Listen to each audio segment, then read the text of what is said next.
तो ना अपन ने प्रीवियस लेक्चर में कुछ स्टॉक मार्केट की बेसिक चीजें देखी थी। जैसे कि स्टॉक मार्केट एक्चुअल में होता क्या है, उसके बाद म्यूचुअल फंड्स क्या होते हैं, एनएससी बीएससी के बारे में अपन ने समझा था प्रीवियस लेक्चर में। तो आज अपन थोड़े और चीजें इसमें ऐड करेंगे, जैसे कि मार्केट पार्टिसिपेंट समझेंगे कि क्या होता है। उसके बाद एसआईपी कैसे की जाती है, वो भी अपन आज क्या करेंगे समझेंगे। और फंडामेंटल एनालिसिस का थोड़ा बहुत पार्ट अपन आज क्या करेंगे, कवर करेंगे। ठीक है। उसके बाद टेक्निकल एनालिसिस और भी चीजें हैं, रिस्क मैनेजमेंट, ये सारी चीजें आप सीखोगे, futures, options. But upon basic से ही स्टार्ट करेंगे, बिकॉज कुछ स्टूडेंट्स न्यू होते हैं, तो हर किसी को पता नहीं होता ये सारी चीजें। इफ अगर किसी को पता होगा तो बहुत अच्छी बात है। बट अपन बेसिक से स्टार्ट करेंगे, ठीक है। चलो आज अपन समझते हैं मार्केट पार्टिसिपेंट्स। देखो जैसे आप मार्केट में आ रहे हो, वैसे और भी लोग होते हैं जो मार्केट में आते हैं, है ना। तो वो और कौन लोग होते हैं जो मार्केट्स में आ रहे हैं, मार्केट्स में पैसे डाल रहे हैं। तो उसमें चार कैटेगरीज होती है। फर्स्ट होता है रिटेलर्स। रिटेलर्स मतलब कौन? अपने जैसे, मतलब जिनके पास छोटा कैपिटल है। चलो मैं स्क्रीन पे लेके चलता हूँ और थोड़ा डीप में आपको समझाता हूँ। सभी लोगों को स्क्रीन स्क्रीन विजिबल हो रही है ना मेरी? Yes sir. ओके ठीक है, चलो। आज अपन समझेंगे मार्केट पार्टिसिपेंट्स के बारे में।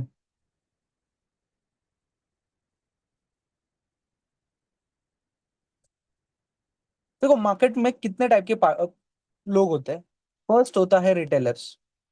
सेकंड होता है एचएनआई। थर्ड होता है, और फोर्थ होता है एफआई। ये चार टाइप के इन्वेस्टर्स मार्केट है। चार टाइप के इन्वेस्टर्स मार्केट में होते हैं। अभी रिटेलर मतलब कौन? एक आम पब्लिक, मतलब जिसके पास 10-20 रुपए से लेके 100, 200, 250 रुपए से लेके 1-1.5 करोड़ के आसपास कैपिटल है। एक जो रिटेल होता है उसके उसके पास इतना कैपिटल होता है। अप्रोक्स 1 करोड़ के आसपास भी होता है। बहुत सारे लोग हैं जो ऐसे हैं जिनके पास 1 करोड़ का कैपिटल है। इफ अगर आप इनिशियल डेज पे स्टार्ट कर रहे हो तो इतना बड़ा कैपिटल नहीं होता रिटेलर के पास। इफ जब आप पर्सनली स्टार्ट करोगे ट्रेडिंग इन्वेस्टमेंट्स वगैरह, तो आपका जो कैपिटल होगा इनिशियल डेज में वो अप्रोक्स 10,000 20,000 हो सकता है। 1 करोड़ तो अभी नहीं होगा। ठीक है। उसके बाद होता है एचएनआई। एचएनआई मतलब हाई नेटवर्थ इन्वेस्टर। कौन? एचएनआई मतलब कौन? हाई नेटवर्थ इन्वेस्टर, जिनके पास बड़ा पैसा है। बड़ा पैसा मतलब मान के चलो 2-4 करोड़ से लेके 2-4-5 करोड़ से लेके 100, 200, 300 करोड़ के आसपास क्या है इनके पास पैसा है। अब ये कभी कभी 2-3 हजार करोड़ को भी क्रॉस कर जाता है। एचएनआई मतलब हाई नेटवर्थ इन्वेस्टर, जिनके पास खुद का इतना बड़ा बड़ा कैपिटल है। खुद का क्या है? बड़ा बड़ा कैपिटल है, जैसे 1,000 करोड़ है, 2,000 करोड़ है, 3,000 करोड़, 5-5 हजार करोड़, 10-10 हजार करोड़ है। बट किसके है? खुद के है। ठीक है। उसके बाद आता है, चलो एचएनआई में ना आपको दो लोग पता होंगे। राकेश झुनझुनवाला पता है सभी को? पता है सभी को राकेश झुनझुनवाला, राधा किशन दमानी। राधा किशन दमानी पता है? देखो राधा किशन दमानी जो डिमार्ट है ना, अपना डिमार्ट, हाँ सर। डिमार्ट के, ओके, डिमार्ट के ओनर जो है ना, वो है राधा किशन दमानी। डिमार्ट का फुल फॉर्म है दमानी स्मार्ट। ठीक है। और राकेश झुनझुनवाला को अपन कहते हैं इंडिया का वॉरेन बफेट। वॉरेन बफेट पता है ना सभी को? जो कि एक अपन सक्सेसफुल इन्वेस्टर मानते हैं किनको? राकेश झुनझुनवाला को और वॉरेन बफेट को। वॉरेन बफेट जो है वो एक बाहर के देश के फॉरेन एक इन्वेस्टर है, जिनके पास बहुत बड़ा कैपिटल है और बहुत बड़े बड़े हेज फंड्स भी है उनके। ठीक है। उसके बाद होता है डीआईआई। डीआईआई मतलब कौन? डायरेक्ट इंस्टीट्यूशनल इन्वेस्टर, या फिर डोमेस्टिक इंस्टीट्यूशनल इन्वेस्टर। अभी डायरेक्ट इंस्टीट्यूशनल इन्वेस्टर और डोमेस्टिक इंस्टीट्यूशनल इन्वेस्टर्स मतलब क्या? डीआईआई मतलब कौन? देखो इनके पास ना खुद का पैसा नहीं होता। खुद का पैसा नहीं होता तो किसका पैसा होता है? पब्लिक का पैसा होता है। किसका पैसा होता है? पब्लिक का। जैसे डीआईआई में आता कौन है? एलआईसी पता है? LIC, life insurance policies. यहाँ पे इंश्योरेंस कौन पे करता है? जो लाइफ इंश्योरेंस पॉलिसी कौन परचेस करता है? एक आम आदमी जो एलआईसी परचेस करता है। और एलआईसी जो इंसान परचेस करता है उसका उसको क्या मिलता है? एक सर्टिफिकेट मिलता है। जब उसकी डेथ होगी या फिर जब उसकी मैच्योरिटी होगी तो उसको क्या मिलेगा? पैसा। बट जब वो आम आदमी जब एलआईसी परचेस करता है, एलआईसी वालों को पैसे देता है, तो एलआईसी वाले जो पैसे है वो कहाँ पे डालते हैं? शेयर मार्केट में। कहाँ पे डालते हैं? Share market. उसके बाद होते हैं म्यूचुअल फंड्स। कौन? Mutual funds. म्यूचुअल फंड भी कहाँ पे पैसे डालते हैं? यहीं पे। बहुत सारी इंश्योरेंस कंपनीज होती है, वो भी कहाँ पे पैसा डालती है? शेयर मार्केट में। मतलब इसको क्या अपन बोलेंगे? DII, domestic institutional investor. जैसे एलआईसी हुआ, उसके बाद पीएफ। पता है सभी को पीएफ? Pension fund. इफ अगर कोई जॉब पे जाता होगा तो उनको पता होगा कि आपके पीएफ कटते हैं, है ना? हर महीने एक पर्टिकुलर अमाउंट, जैसे 500, 600, 1000, 2000, 3000 के आसपास आपका पीएफ कटता है हर महीने। तो जो पीएफ आपका कटता है ना, प्रोविडेंट फंड, वो आपका कहाँ पे जाता है? वो भी स्टॉक मार्केट में ही लगता है। स्टॉक मार्केट से पैसे अर्न करते हैं ये लोग, अपने पास थोड़ा पैसा रखते हैं और बाकी का पैसा आपको जो है वो दे देते हैं। ठीक है? समझे? इसको अपन क्या बोलेंगे? DII, domestic institutional investor. और फोर्थ होते हैं एफआईआई। फोर्थ कौन होते हैं? एफआईआई। इसका मतलब है foreign institutional investor. Foreign institutional investor मतलब कौन? मान लो ये इंडिया है, इंडिया छोड़ के जो भी बाहर की कंट्रीज होती है उसको अपन क्या बोलते हैं? Foreign countries. इंडिया छोड़ के जो भी बाहर की कंट्रीज होगी उसको अपन क्या बोलेंगे? Foreign countries. तो जो भी फॉरेन का पैसा इंडिया में आएगा, जो भी फॉरेन का पैसा इंडिया में आएगा, इसको अपन क्या बोलेंगे? एफआईआई की इन्वेस्टमेंट। क्या बोलेंगे? एफआईआई की इन्वेस्टमेंट। मतलब कौन? ये फॉरेन इंस्टीट्यूशनल इन्वेस्टर्स है। तो इसमें बहुत बड़े हेज फंड्स होते हैं, या फिर अमेरिकन बैंक हुई, सिंगापुर बैंक हुई, बहुत सारे हेज फंड्स होते हैं, या फिर कोई किसी के पास पर्सनल कैपिटल होगा, उसी को भी अपन क्या बोलेंगे? एफआईआई। बट ये जो चार लोग हैं, एक रिटेलर है, एक एक एचएनआई है, उसके बाद एक डीआईआई है और एक एफआईआई है। तो जो रिटेलर होता है ना, उसके पास कैपिटल थोड़ा कम होता है। कैपिटल क्या होता है? थोड़ा कम होता है। मतलब मान के चलो थोड़ा लेस कैपिटल होता है, जैसे अप्रोक्स 2-3 CR, इससे ज्यादा नहीं होता। एचएनआई जो होते हैं इनके पास 1000-2000 करोड़ के पास आसपास कैपिटल होता है। जो डीआई होते हैं इनके पास 20-30 हजार करोड़ के आसपास कैपिटल होता है। और जो एफआई होते हैं इनके पास 1-1.5 लाख करोड़ के आसपास क्या होता है? कैपिटल होता है। तो एक चीज समझना यहाँ पे, ये जो चार लोग हैं, इसमें से कौन बाइंग करेगा तब मार्केट एक मूवमेंट दे सकता है? आपको क्या लगता है? मार्केट मूवमेंट दे सकता है? किसकी बाइंग से मार्केट मूवमेंट दे सकता है? कोई 2-3 करोड़ की बाइंग करेगा तो मार्केट ज्यादा मूव होगा क्या? नहीं मूव होगा। बिकॉज ऑफ क्यों? मार्केट में बहुत ज्यादा पैसा होता है। आप जब बाय कर रहे हो तो वही सेम प्राइस पे सेलर भी मौजूद होता है मार्केट में। मतलब बहुत ज्यादा वोलाटिलिटी रहती है, बहुत ज्यादा लिक्विडिटी होती है मार्केट में।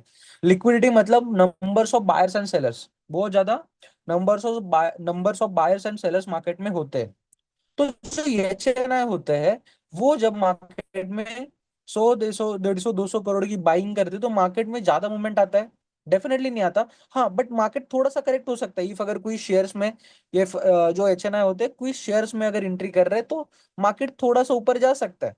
बट ज्यादा जाएगा क्या? डेफिनेटली नहीं। बट जब डीआईआई और एफआई मार्केट में एंटर करेंगे तो मार्केट ना थोड़ा मूवमेंट दे देता है। बिकॉज ऑफ क्यों? इनके पास बहुत बड़ा कैपिटल है।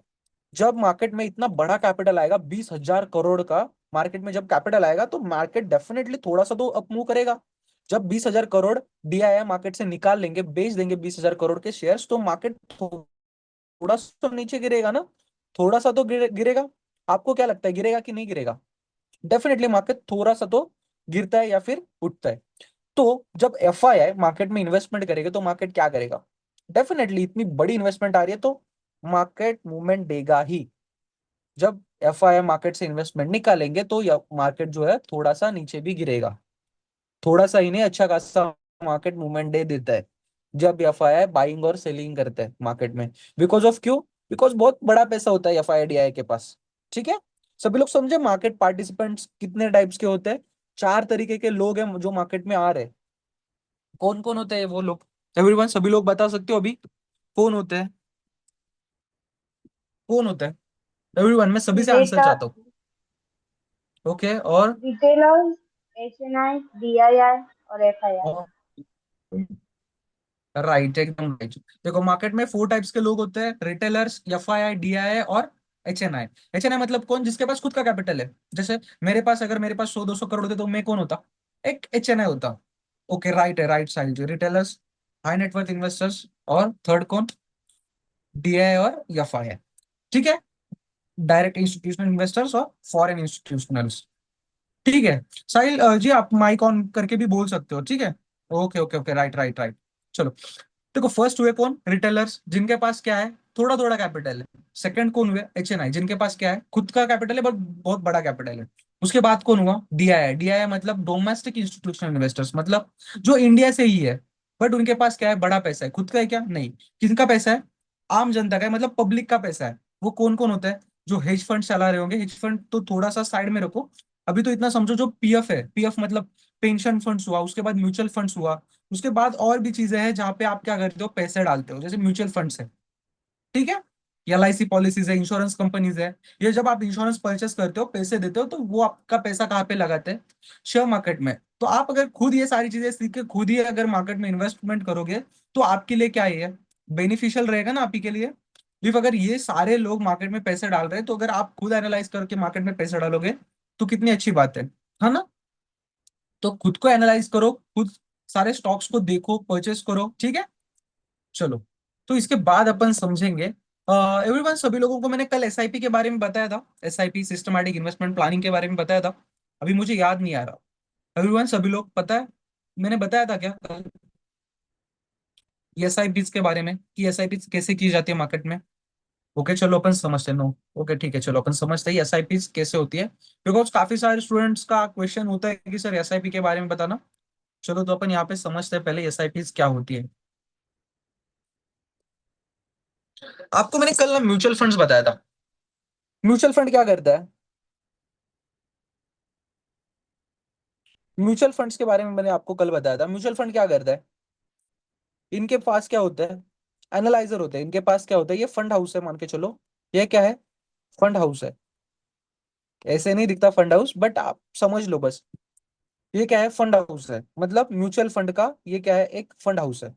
यहाँ पे काफी सारे इन्वेस्टर्स है, जिनको मार्केट के बारे में नॉलेज नहीं है। तो ये क्या करते हैं, मान के चलो यहाँ पे अप्रोक्स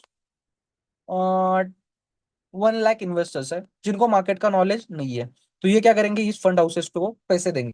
क्या करेंगे, पैसे देंगे। कितने दे रहे, 1 लाख लोग मिलके हर महीने हजार हजार रुपए दे रहे। तो फंड हाउसेस को कितने रुपए मिल रहे, अप्रोक्स 10 CR, 10 करोड़ क्या हो रहा है हर महीने फंड हाउस को, क्या हो रहा है, मिल रहे। 10 करोड़ ने अप्रोक्स 100 करोड़ हो जा रहे हैं, शायद मुझे जितना पता है अप्रोक्स 100 करोड़ हो रहे हैं इतने। ठीक है, 1 लाख लोग अगर 1000 रुपीज देते हैं, तो अप्रोक्स 10 करोड़ या फिर 100 करोड़ जो भी हो रहा है, उतने क्या हो गए, फंड हाउसेस के पास आएंगे। फंड हाउसेस के पास कौन है, एनालाइजर है ना। एनालाइजर है ना, जो एनालाइज करेगा मार्केट को। और क्या करेगा, इनके जो ये 100 करोड़ है या फिर 10 करोड़ है, उसको क्या करेगा, अच्छे अच्छे स्टॉक करके उनको पिक करेगा। इनके पैसों से क्या करेगा, फंड हाउसेस नए स्टॉक पिक करेगा।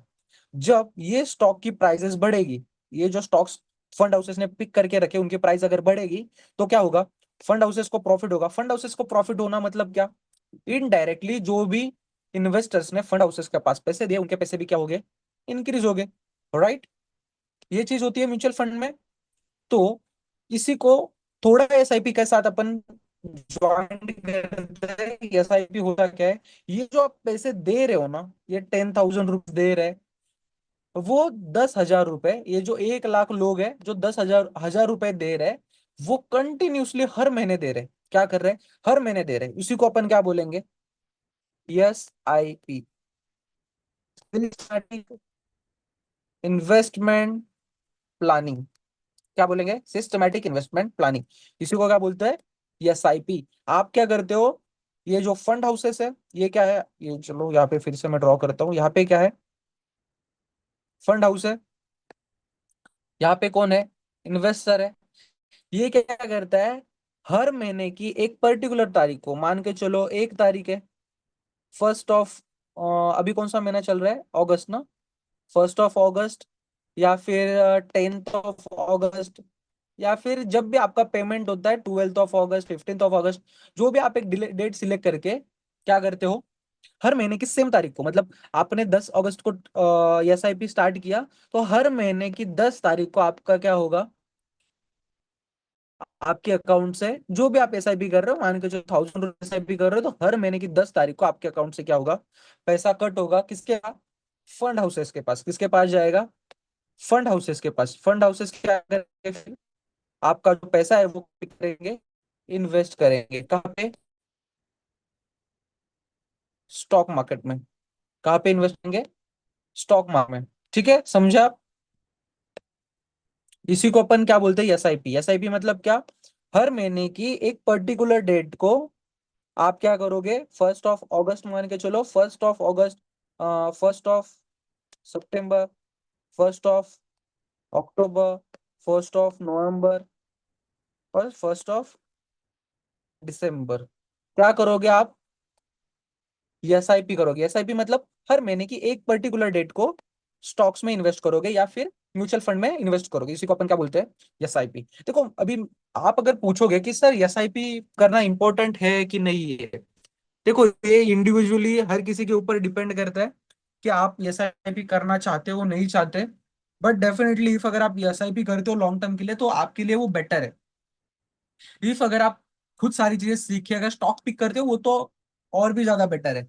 बिकॉज जो म्यूचुअल फंड्स है या फिर म्यूचुअल फंड्स है वो इनडायरेक्टली क्या, आपसे पैसे लेके स्टॉक्स में इन्वेस्ट कर रहे हैं, है ना। बट उनके पास प्रॉपर एनालाइजर है, मतलब उनको पता है कि कौन से स्टॉक को मुझे पिक करना है, कौन से स्टॉक को मुझे बाय करना है, कौन से स्टॉक को मुझे होल्ड करना है, कौन सा मेरा ऐसा स्टॉक है जो मुझे लॉस दे रहा है, उसको कब मुझे क्लोज करना है, कब मुझे उस स्टॉक से एग्जिट लेना है। ये सारी चीजें म्यूचुअल फंड्स को पता है। तो आपको भी ये सारी चीजें पता होनी चाहिए। जब आप ये कोर्स कंप्लीट करोगे ना तो डेफिनेटली ये सारी चीजें आपको पता होगी कि कौन सा स्टॉक मुझे होल्ड करना है, कौन सा स्टॉक मुझे बाय करना है, कौन सा स्टॉक मुझे सेल कर देना है, कौन सा स्टॉक मुझे प्रॉफिट देगा, कौन सा स्टॉक लॉस देगा, है ना। ट्रेडिंग के बारे में तो डेफिनेटली मैं आपको सिखाऊंगा ही कि फ्यूचर्स ऑप्शंस किस तरीके से ट्रेड किए जाते हैं। ठीक है, चलो तो एसआईपी अपन देखते हैं एसआईपी किस तरीके से दिखती है। चलो यहाँ पे देखो, स्क्रीन दिख रही है सभी को,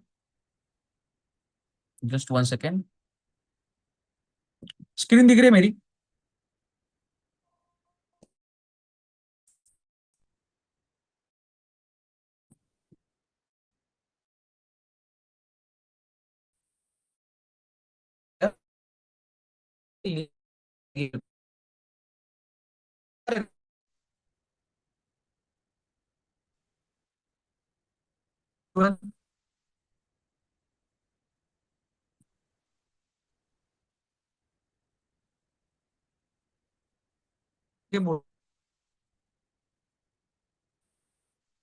हेलो, हेलो, वॉइस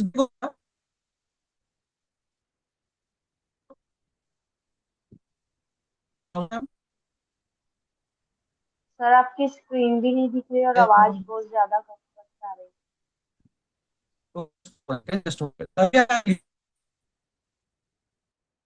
साहिल ji, Payal ma'am, voice clear आ रहा है मेरा भी? Yes sir. ठीक आ रहा है। चलो, तो यहाँ पे देखो, अभी स्क्रीन विजिबल हो रही है, नहीं बता देना। अभी स्क्रीन विजिबल है सभी को? अभी screen, no sir. No sir.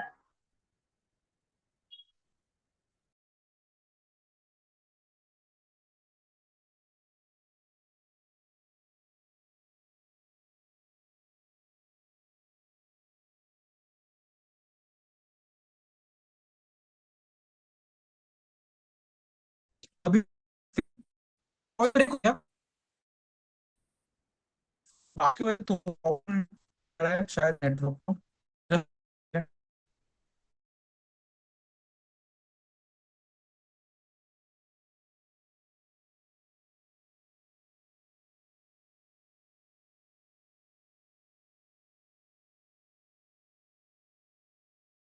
Sir ना वॉइस दिख रही है ना वो।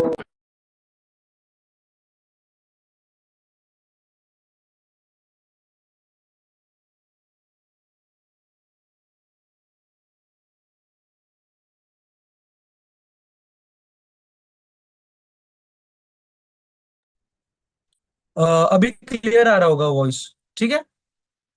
चलो स्क्रीन भी विजिबल हो रही होगी अभी, एवरीवन, सभी लोगों को विजिबल है ना स्क्रीन? नो सर, हाँ सिर्फ आपका लोगो आ रहा है। बहुत लूज आ रहा है आवाज। अभी आ रहा है ना क्लियर? Yes sir. ओके ठीक है ठीक है, चलो सभी लोगों को आ रहा है ना आवाज क्लियर अभी? हाँ देखो सर। आप जब गूगल पे आओगे ना, ओके, जब आप गूगल पे आओगे ना तो यहाँ पे सर्च करना, क्या सर्च करोगे? SIP calculator. क्या सर्च करोगे? SIP calculator. SIP calculator. उसके बाद आपको जो भी लिंक आएगी फर्स्ट उसके ऊपर क्लिक कर लेना। एंजल वन पे करोगे कोई बात नहीं, कहीं पे भी देख लेना SIP। देखो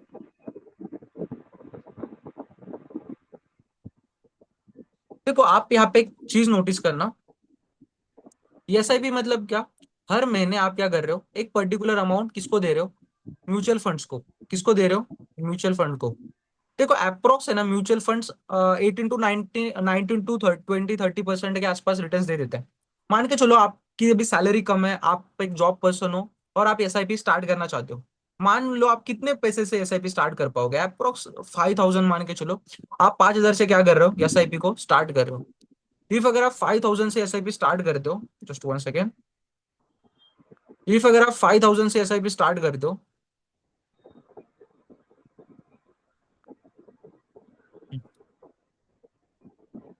देखो यहाँ पे 5,000 से आप अगर SIP को स्टार्ट करते हो तो आपकी एक साल में इन्वेस्टमेंट कितनी हो रही है?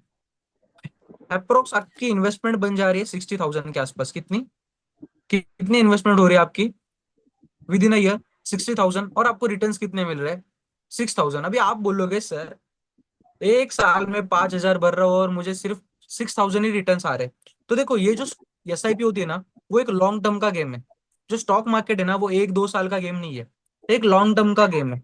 इफ अगर आप टिक गए ना मार्केट में तो डेफिनेटली बहुत बड़े रिटर्न्स कमा पाओगे। देखो इफ अगर आप एक साल करते हो तो आपको रिटर्न्स कितने आ रहे हैं? सिर्फ 6,000। बट आप वहीं पे कितने साल कर रहे हो?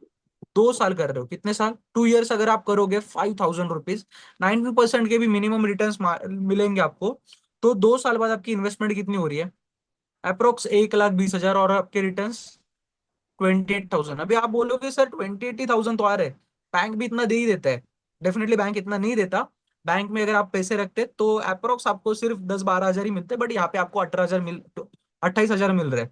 ठीक है, बट मैंने आपको क्या बताया, जो स्टॉक मार्केट है वो एक लॉन्ग टर्म का गेम है। आप इसमें अगर 5 ईयर्स अगर SIP करते हो, मिनिमम 5 ईयर्स, तो आपकी इन्वेस्टमेंट कितनी बनती है?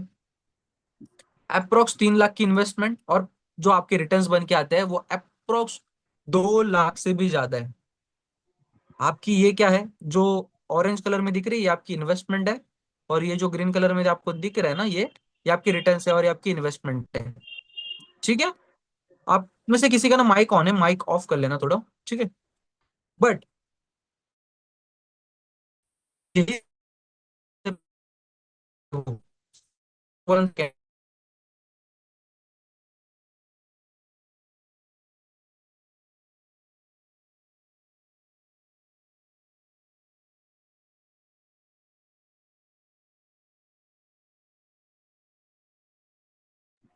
सर वॉइस ब्रेक हो गया।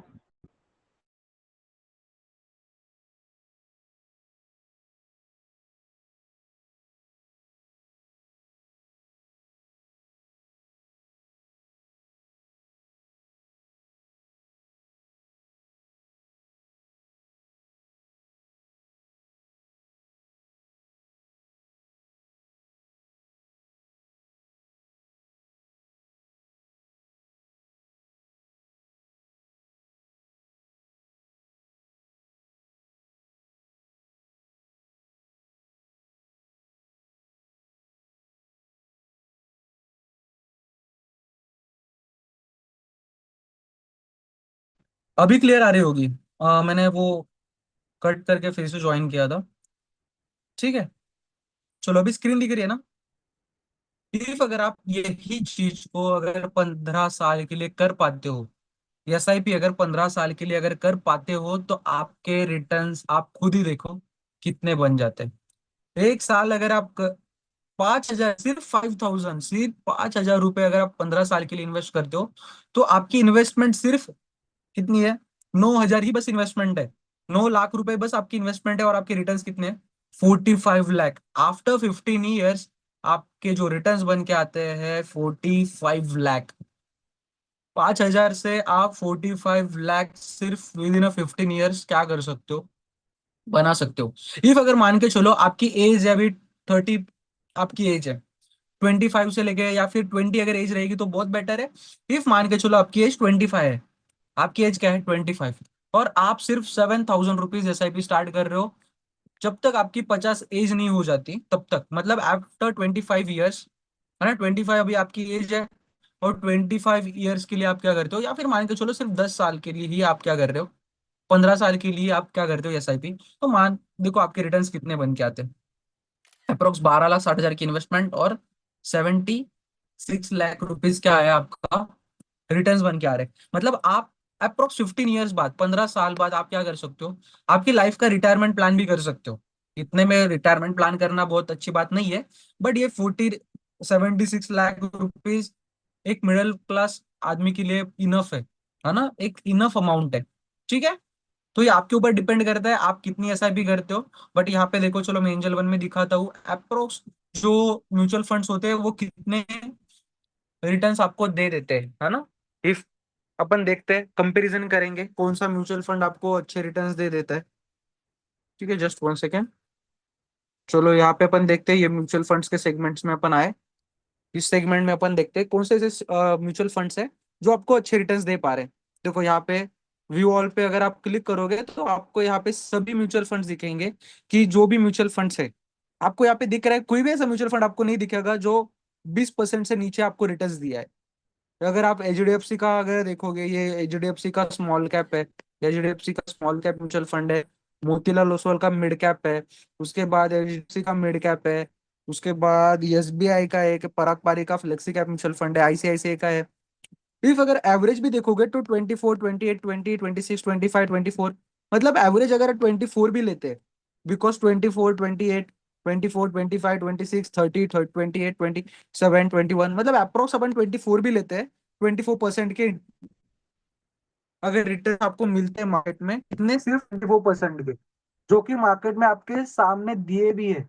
इफ अगर 24% अगर मार्केट आपको रिटर्न दे भी देता है 24% के, तो with in 15 years, with in 16 years आपकी इन्वेस्टमेंट कितनी है, 7,000। कितने साल के लिए कर रहे हो, 16 साल के लिए। 24% के आपको क्या हो रहा है, रिटर्न्स मिल रहे हैं।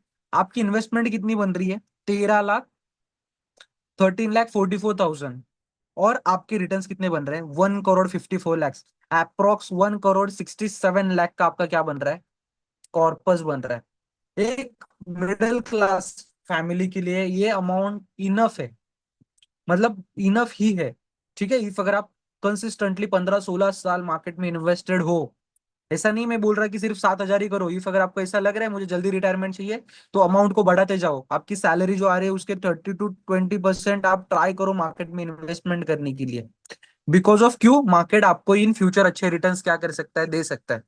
ठीक है एवरीवन, सभी लोग समझे SIP क्या होता है, एवरीवन, यस सर। सभी लोग समझे। ओके ठीक है, इसमें कोई डाउट है किसी को कि सर ये चीज नहीं समझ पाए, नो सर। किसी को कोई डाउट है कि सर, ओके ठीक है, SIP समझे आप कि SIP करना इंपॉर्टेंट है या फिर नहीं, आप बताओ अभी मुझे, SIP करना इंपॉर्टेंट है, सर बहुत डेफिनेटली ज्यादा। इंपॉर्टेंट है। देखो, इफ ये चीज इंपॉर्टेंट क्यों है वो आपको मैं समझाता हूँ, बस एक समझना, बस ये चीज जो मैं बता रहा हूँ वो एक सिलेबस में नहीं है, बट आपके लिए बता रहा हूँ, बस एक समझना। देखो, मार्केट में ना हर चीज की वैल्यू बढ़ रही है, उसको अपन इन्फ्लेशन बोलते हैं। जो चीज प्रीवियस ईयर में आपको 10 रुपए में मिल जा रही थी, वो अगर आप आज परचेस करने जाओगे ना तो उसका रेट बढ़ चुका है। हमेशा एक चीज का प्राइस स्टेबल नहीं रहता, हर एक चीज का है ना प्राइस हर साल बढ़ते जाता है। जैसे प्रीवियस ईयर में मैगी तो सब खाते हैं ना, इवन मैं भी पर्सनली खाता हूँ। अगर मैगी अगर आपने खाई होगी तो 5 साल पहले, 4-5 साल पहले मैगी 10 रुपए की मिलती थी, उसके बाद 12 हुई, उसके बाद 14, अभी 15 रुपए, है ना। इसकी प्राइसेस तो इंक्रीज हुई है ना। मतलब अप्रोक्स अगर आप देखोगे, प्रीवियस सिर्फ 5 साल में, लॉकडाउन के पहले मैगी 10 रुपए की मिलती थी, अभी आप लेने जाओगे तो मैगी मिल रही है 15 रुपए की।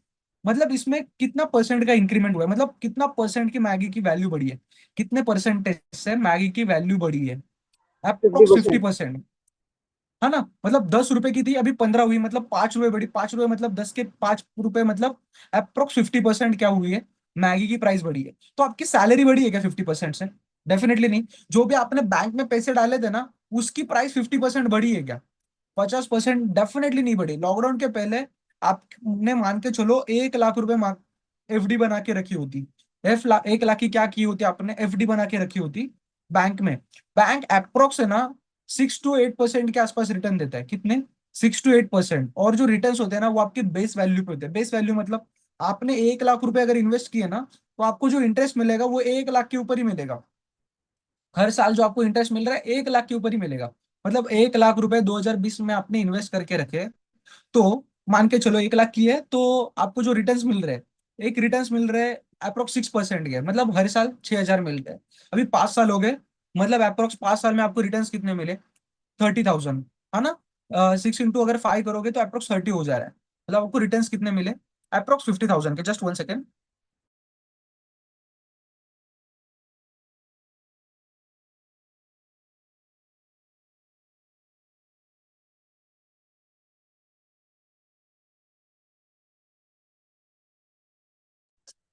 अप्रोक्स 30% के क्या हुए, रिटर्न्स मिले। मतलब आपने जो 1 लाख इन्वेस्ट किए थे उसके 1,30,000 बन गए।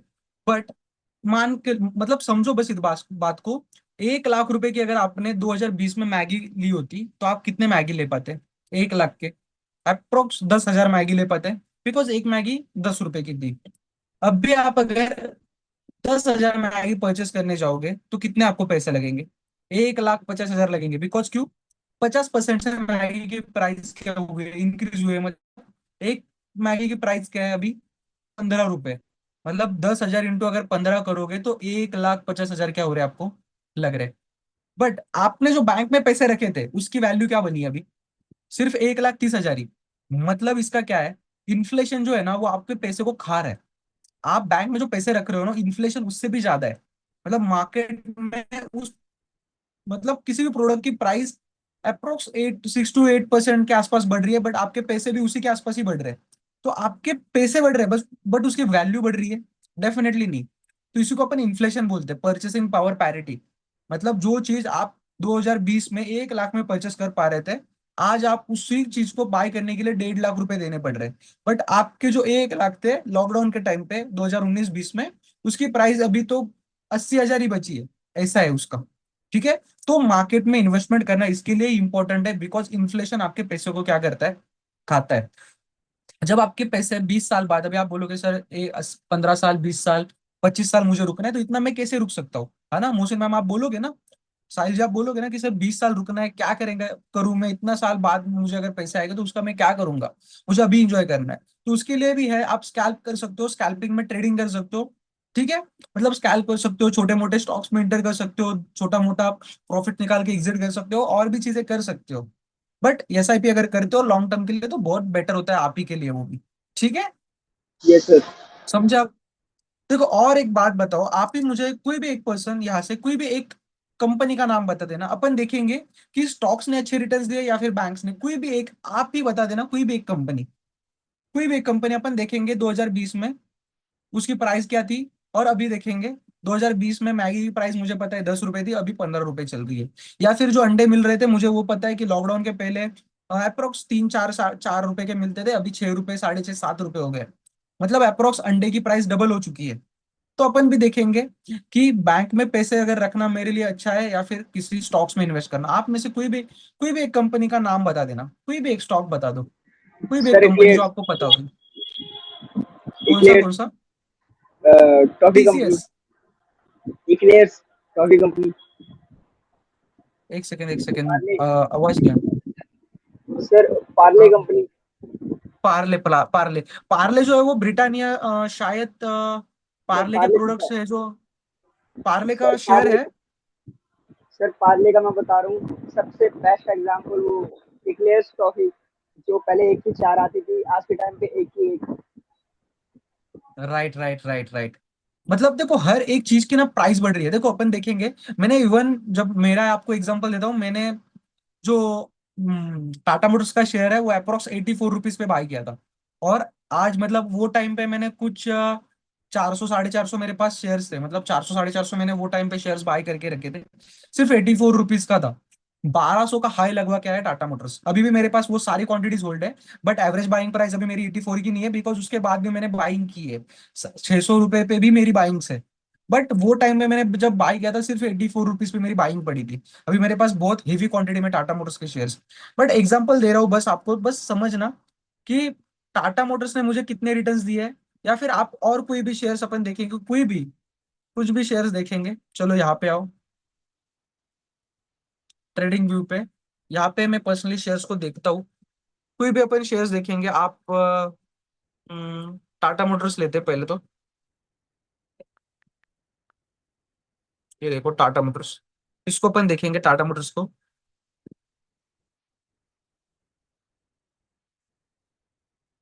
अभी इसकी प्राइस 700 रुपये चल रही है, 700 रुपये। बट 2020 में इसकी प्राइस देखो क्या थी, अप्रोक्स।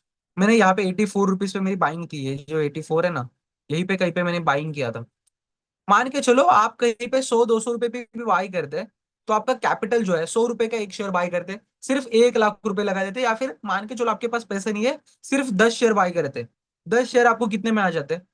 इफ अगर आप 100 रुपए पे बाई करते हो या फिर 200 रुपए पे बाई करते हैं, 10 शेयर आपको कितने में आ जाते? 2000 में। बट आज अगर आप उसकी प्राइस देखोगे तो अप्रोक्स 700 रुपये चल रही है, मतलब 7000। क्या चल रही है? 7000। मतलब आपका कैपिटल डायरेक्टली दो 2000 का कैपिटल आपका 7000 बन गया। मतलब ये रिटर्न्स अगर आप देखोगे तो परसेंटेज वाइज देखोगे तो 400 500 600% के क्या है, ये रिटर्न्स है। 500 600% के रिटर्न्स है, जो आपको डेफिनेटली बैंक भी कभी नहीं देगा और कोई भी चीज आपको नहीं दे पाती। है ना? बोलो बोलो आप, सोच क्या रहा बोल मैं रहे भी। थे आप? मैं वही सोच रहा हूँ 600% का रिटर्न कुछ ज्यादा ही तेज हो गया है तो। हाँ, मतलब कहीं पे भी अगर आप जाओगे ना, लॉकडाउन के टाइम से ना मार्केट में बहुत अच्छे रिटर्न्स दे चुका है मार्केट। और इवन जब मैंने भी स्टार्ट किया था तो मेरा भी थोड़ा नसीब अच्छा रहेगा, जो कि मैं जब मैंने सीखा सारी चीजें, मैं 2017 18 से ये सारी चीजें सीख रहा था। और जब मैंने इन्वेस्टमेंट स्टार्ट किया तो तब मुझे डीपी मिला था, और जब जिनसे मैंने सीखा है ना, तो इतना मुझे तो पता है कि मार्केट है ना, जब डिप में होता है ना तभी आपको मार्केट में बाइंग करनी चाहिए। आपको ऐसा लगता है कि मार्केट गिर रहा है तो कब बाई करेंगे, क्यों बाई करो, अभी मार्केट तो गिर रहा है, डेफिनेटली ये चीज नहीं पॉसिबल नहीं है। आप जब मार्केट गिरेगा ना तो वो टाइम पे आपको अपॉर्चुनिटीज होती है। देखो आप भी चीज को ही सोचो, अगर कोई चीज, मान के चलो ये स्टाइलस है, अभी इसकी प्राइस ना 11,000 है, अभी 11,000 इसकी प्राइस है। इफ अगर ये प्रोडक्ट मुझे सिर्फ 500 हजार में अगर मिलता तो मैं क्या करता? डरता क्या कि अरे इसकी प्राइस डाउन हो गई है, इसको मैं क्यों बाई करूं? अभी मेरे पास ये जो टैब है, इसकी प्राइस अभी 40 50 थाउजेंड रुपीज है, मान के चलो। इफ अगर इसकी प्राइस 10,000 होती है तो मैं इसको बाय नहीं करूंगा क्या? प्रोडक्ट तो वर्थ इट है ना, प्रोडक्ट वर्थ इट है, मतलब जो कंपनी है वो तो वर्थ इट है, तो आप उसको बाय करो।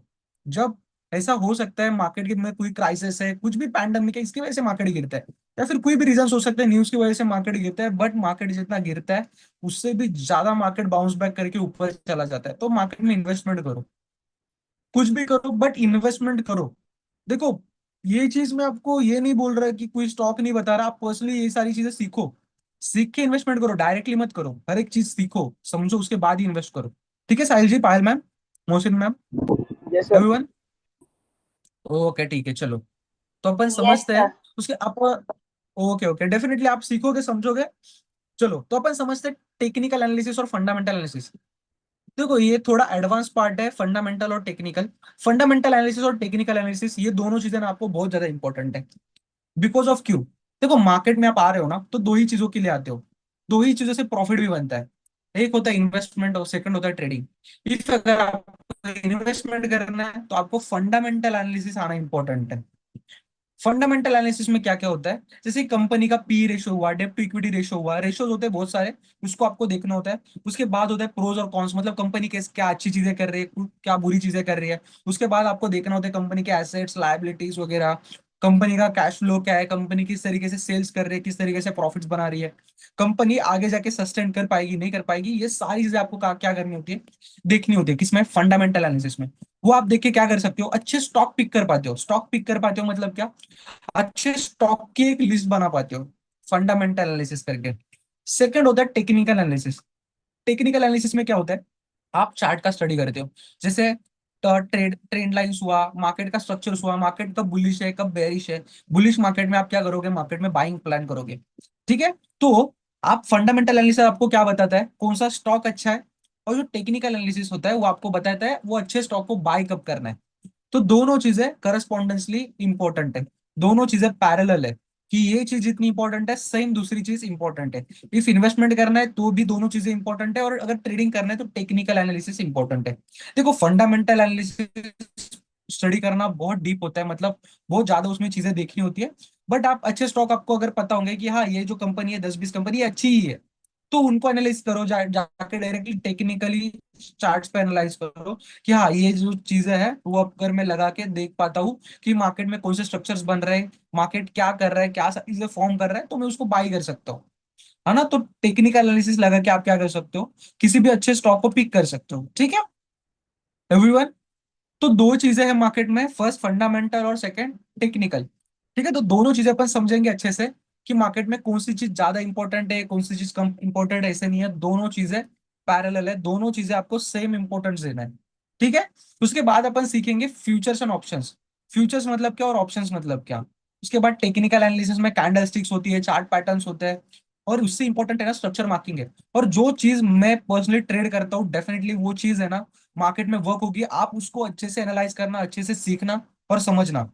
जो मैं चीज आपको बता रहा हूँ ना, मैं पर्सनली वो चीज मतलब कहीं से सीखी है, ये चीज की है वो चीज की है वो नहीं है। पर्सनली वो चीज मैं अप्लाई कर रहा हूँ मार्केट में, है ना। जो मैं ट्रेड कर रहा हूँ वो आपको मैं सिखाऊंगा, और वो वर्क होगा मार्केट में, बट आपको उसके लिए प्रॉपरली वक्त देना पड़ेगा, टाइम इन्वेस्ट करना पड़ेगा, और उसको प्रैक्टिस करना पड़ेगा। ऐसा नहीं होगा कि आप डायरेक्ट आओगे मार्केट में और प्रॉफिट बनाओगे, डेफिनेटली ये चीज पॉसिबल नहीं है। आपको उसके लिए प्रैक्टिस करना होगा। प्रैक्टिस क्यों इंपॉर्टेंट है, इफ अगर आप कुछ भी चीज करने जाते हो विदाउट प्रैक्टिस तो आप फेल डेफिनेटली हो गए। मान के चलो आपको ड्राइविंग करना है, कार ड्राइव करनी है, इफ अगर आप बिना प्रैक्टिस के जा रहे हो कार ड्राइव करने, डेफिनेटली क्रैश होगी ही। बट आपको पता है कि कार कैसे ड्राइव करनी है, आपको आता है, तो क्रैश होने के चांसेस कम होते हैं। ऐसा है क्या, क्रैश कभी नहीं होगी अगर आपको आती है, तो अभी कभी क्रैश नहीं होगी गाड़ी, ऐसा नहीं है, कभी तो क्रैश होगी, बट कम चांसेस है क्रैश होने के। मतलब अगर आप मार्केट को सीख के उसमें इन्वेस्ट करते हो तो लॉस होने के बहुत कम चांसेस होते हैं। ठीक है। तो हर एक चीज अपन कवर करेंगे।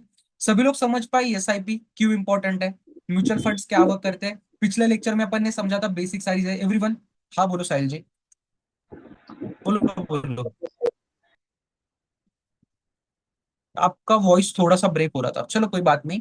ठीक है एवरीवन, सभी लोगों को क्लियर है ना हर एक चीज। पायल मैम, मोशन मैम, आपको। Yes sir. ओके यस ठीक है। सर। तो कल है ना, हाँ तो चलो कल है ना सभी लोग पेन और पेन नोटबुक लेना। आज की भी लेक्चर में उसकी जरूरत नहीं थी वैसे, बट कल के लेक्चर में अपन है टेक्निकल एनालिसिस और फ्यूचर्स ऑप्शन सीखेंगे, जो कि सबसे ज्यादा इंपॉर्टेंट है मार्केट में।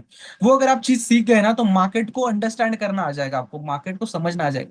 सिंपल करके मैं आपको सारी चीजें बताऊंगा, कुछ भी चीजें कॉम्प्लिकेटेड नहीं कराऊंगा। बिकॉज अगर आप कहीं पे सीखने जाते हो तो बहुत चीजें कॉम्प्लिकेटेड की जाती है, बिकॉज ऑफ क्यों, वो फीस लेते हैं। उनको थोड़ा कॉम्प्लिकेटेड करना, हमारे जैसा कोई सिखा नहीं रहा है ये चीजें बताने के लिए, वो कॉम्प्लिकेटेड करे।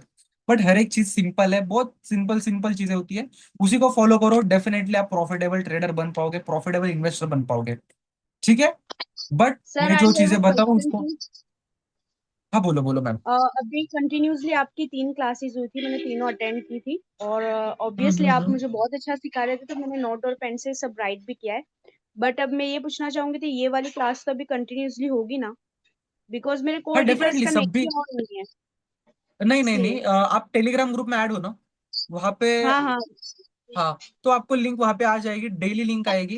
बिकॉज जो लास्ट वीक था ना उसमें बहुत सारे फेस्टिवल्स थे, 15 अगस्त था, उसके बाद दही हंडी थी, जन्माष्टमी थी, तो उसकी वजह से लेक्चर्स वो 2-3 कोऑर्डिनेटर्स ही नहीं थे, कॉलिंग के लिए कोई नहीं था, तो वो लिंक नहीं आपको मिल पाई थी। बट डेफिनेटली आज से आपको पूरी लिंक्स मिलेगी, पूरे लेक्चर्स कंटिन्यू होंगे। ठीक है।